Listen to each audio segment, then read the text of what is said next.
आज हम बेहद ही रोचक विषय पर बात करेंगे जिसका नाम है टाइम ट्रैवल अर्थात समय यात्रा। क्या हम समय यात्रा कर सकते हैं, यही आज हम जानने की कोशिश करेंगे। तो टाइम ट्रैवल का कंसेप्ट साइंस के फील्ड में हमेशा ही जिज्ञासा का विषय रहा है। इस दुनिया में हर एक व्यक्ति के मन में कभी न कभी ये विचार आया होगा, काश हम पास्ट में हुई किसी घटना को बदल सकते या हम ये जान सकते कि फ्यूचर में क्या होने वाला है। ऐसा केवल समय यात्रा से ही संभव है। लेकिन क्या समय यात्रा वास्तव में संभव है?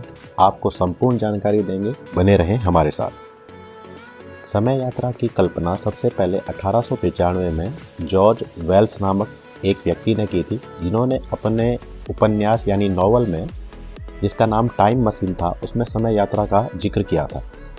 लेकिन साइंटिस्ट आरंभ में मानते थे कि समय यात्रा नहीं की जा सकती है, ये केवल एक फिक्शन है, यानी एक काल्पनिक कंसेप्ट है। लेकिन जब सदी के महान वैज्ञानिक अल्बर्ट आइंस्टाइन ने थ्योरी ऑफ रिलेटिविटी का कंसेप्ट दिया तो समय यात्रा की संभावनाओं को बल मिला। अब थ्योरी ऑफ रिलेटिविटी क्या है, इसके बारे में हम चर्चा किसी अन्य वीडियो में करेंगे। इस वीडियो में हम ये जानने की कोशिश करते हैं कि थ्योरी ऑफ रिलेटिविटी से समय यात्रा कैसे संभव है। तो आरंभ में सभी मानते थे कि समय कांस्टेंट है, समय सभी के लिए एक सा व्यतीत होता है। लेकिन अल्बर्ट आइंस्टाइन ने थ्योरी ऑफ रिलेटिविटी में ये कहा कि समय कांस्टेंट नहीं है। ऐसा संभव है कि अलग अलग जगह पे समय अलग अलग गति से व्यतीत हो। इसको हम एक सिंपल उदाहरण से समझ सकते हैं। मान लो आप और आपका मित्र दोनों ही एक मूवी देख रहे हैं। आप नॉर्मल गति से मूवी को देख रहे हो और आपका मित्र फास्ट फॉरवर्ड करके मूवी को देख रहा है। तो इससे होगा क्या, आप दोनों ने सेम मूवी देखी है, लेकिन आपके मित्र को मूवी का क्लाइमैक्स आपसे पहले पता होगा। तो यही थ्योरी ऑफ रिलेटिविटी कहती है कि समय कांस्टेंट नहीं है, ये रिलेटिव है। तो हो सकता है किसी व्यक्ति के लिए समय तेजी से व्यतीत हो और किसी के लिए स्लो। तो अब समय की गति को कौन कौन सी चीज़ें प्रभावित करती हैं, ये जानने की कोशिश करते हैं। तो थ्योरी ऑफ रिलेटिविटी के अनुसार दो चीज़ें समय की गति को प्रभावित करती है। पहली चीज़ है स्पीड और दूसरी चीज़ है ग्रेविटी। तो पहले ये जानने की कोशिश करते हैं कि ग्रेविटी का समय पर क्या प्रभाव पड़ता है। तो ग्रेविटी अगर किसी जगह पे ज़्यादा होगी तो थ्योरी ऑफ रिलेटिविटी कहती है कि वहाँ समय स्लो व्यतीत होगा, और अगर किसी जगह की ग्रेविटी कम है तो वहाँ टाइम बहुत तेज़ी से गुजरेगा।